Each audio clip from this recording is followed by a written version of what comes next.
مباراة قد تكون هي الأجمل بالنسبة لبعض جماهير النادي الأهلي، ولكنها الأسوأ عند البعض الآخر. ايه اللي حصل في ماتش المحلة وايه هي اسباب التعادل؟ ده اللي انا عايز اتكلم فيه النهارده بعد انتهاء المباراة بالتعادل السلبي ما بين النادي الاهلي وغزل المحلة في قلب ملعب المحلة. واللي انا بصراحة مؤيد لقطاع كبير جدا جدا من جمهور النادي الاهلي ان الماتش فعلا تكتيكيا كان كويس، وفي فعلا نقط توفيق ما كانتش موجودة، وكان في اكتر من عارضة كان ممكن ان هم يكسبونا الماتش بتاع النهارده.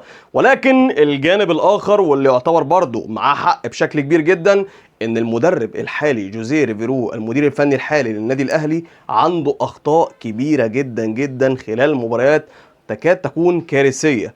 النهارده مثلا الاخطاء اللي كانت موجوده وهي اخطاء التغييرات، وده حسب وجهه نظري الشخصيه دون النظر لاراء اشخاص اخرين.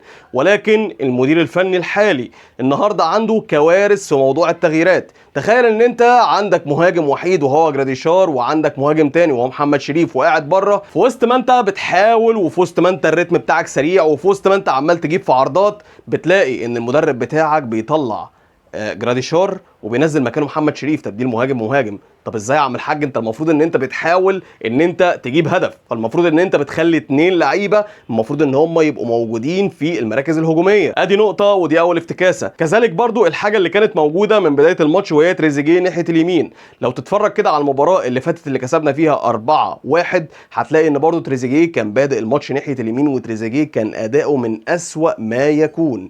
تريزيجيه ما كانش متواجد في الماتش اللي فات، كذلك الامر برضو ما كانش متواجد في مباراه اليوم.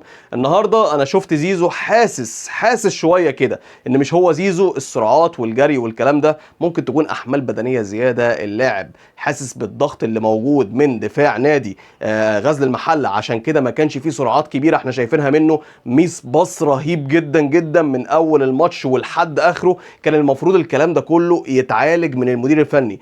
ما كانش فيه توفيق، جبنا عرضات ياما، كان فيه تسديدات على المرمى، كان فيه عرضيات بتروح على الرأسيات وما بتجيش برضه في قلب المرمى، كانت بتطلع من فوق العارضه. ولكن عدم التوفيق ده لا يتنافى مع سرعه قرارات المدير الفني اللي نزل احمد نبيل كوكا اللي هو سيء جدا جدا ناحيه الشمال. وطبعا عمر كمال عبد الواحد كان سيء جدا جدا ناحيه اليمين، لذلك هو عمل التبديله بتاعه عمر كمال عبد الواحد ينزل مكانه احمد نبيل كوكا، ولكن يبقى متواجد ناحيه الشمال وكريم فؤاد يتواجد ناحيه اليمين.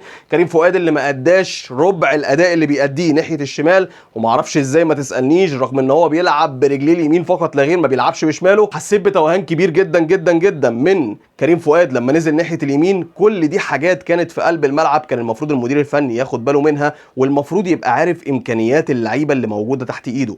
مش معنى انك اتطرد منك محمد هاني الماتش اللي فات من الحكم محمد معروف، اللي انا شايف ان الطرد ده كان سبب رئيسي جدا جدا في تعادل النادي الاهلي لمباراه اليوم. وما تسالنيش ازاي، هقول لك طبعا علشان لو انت سالتني يعني هقول لك علشان تواجد واستقرار اللاعب اللي بيكون موجود في مركز معين، استقراره في المكان ده بيؤدي لاستقرار الفرقه ككل.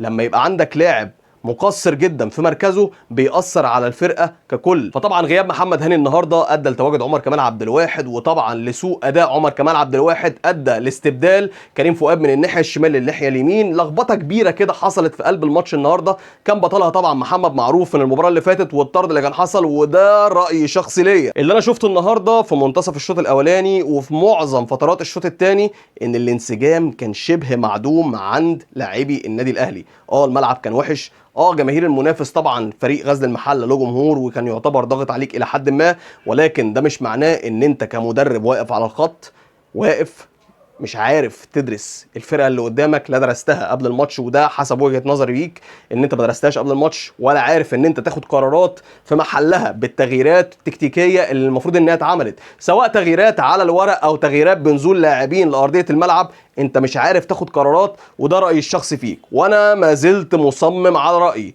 جوزيه ريفيرو مش المدرب اللي هنختم بيه الموسم ده، واتمنى نهايته مع النادي الاهلي ما تكونش بكارثه. تخيل معايا ان احمد رمضان بيكم اللي المفروض ان هو بيعمل تمريرات طوليه وبتطلع منه مظبوطه جدا، ودي احد مميزاته واسباب تواجده داخل النادي الاهلي من جديد. احمد رمضان بيكم ما عملش اي تمريره طوليه خلال مباراه اليوم، دي برضو نقطه تتحسب على المدير الفني الحالي. ورساله موجهه لكابتن علاء عبد العال. يا كابتن علاء عبد العال، احنا عارفين ان مدرسه الدفاع دي مدرسه عالميه وفي مدربين كتير جدا حوالين العالم بيستخدموها، ومنهم كمان مدربين متواجدين داخل الدوري الانجليزي، بس الاسلوب اللي انت بتلعب بيه ده بصراحه بيكره الواحد في الكوره اكتر ما هو كارهها اساسا بسبب اللعب والطريقه اللي بتتلعب بيها في الدوري المصري. انا ما افتكرش النهارده في اي فتره من الفترات النهارده امام النادي الاهلي ان نادي غزل المحله عمل هجمه واحده بس منظمه امام النادي الاهلي، ولا حتى عمل اي هجمه مرتده منظمه امام النادي الاهلي. كلها تصويبات رايحه جايه طالعه بره، مفيش اي خطوره جدا على النادي الاهلي الا في كرات بسيطه قوي وكلها ما هياش منظمه.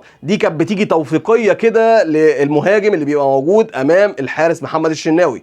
على ذكر الحارس محمد الشناوي، رغم اللي هو فيه ورغم وفاه والده اللي كانت من 3-4 ايام، الا ان هو كان واقف ثابت النهارده في مرمى النادي الاهلي. مش بتكلم طبعا على تصويبات فريق غزل المحله، لكن بتكلم على خروجه مثلا في الكورنرات، خروجه في العرضيات، ده اللي انا بتكلم فيه. اداؤه النهارده كان كويس، اداؤه النهارده كان ثابت رغم الحزن اللي هو فيه ورغم الضغوط الخارجيه اللي موجوده اكيد عليه، ولكن النهارده تتحسب له ان هو كان واقف ثابت في مرمى النادي الاهلي. ايه المطلوب تغييره في الفتره اللي جايه مع النادي الاهلي، وايه المطلوب من المدير الفني جوزيه ريفيرو؟ هو دراسه ومذاكره الفرق بتاعه الدوري المصري جيدا.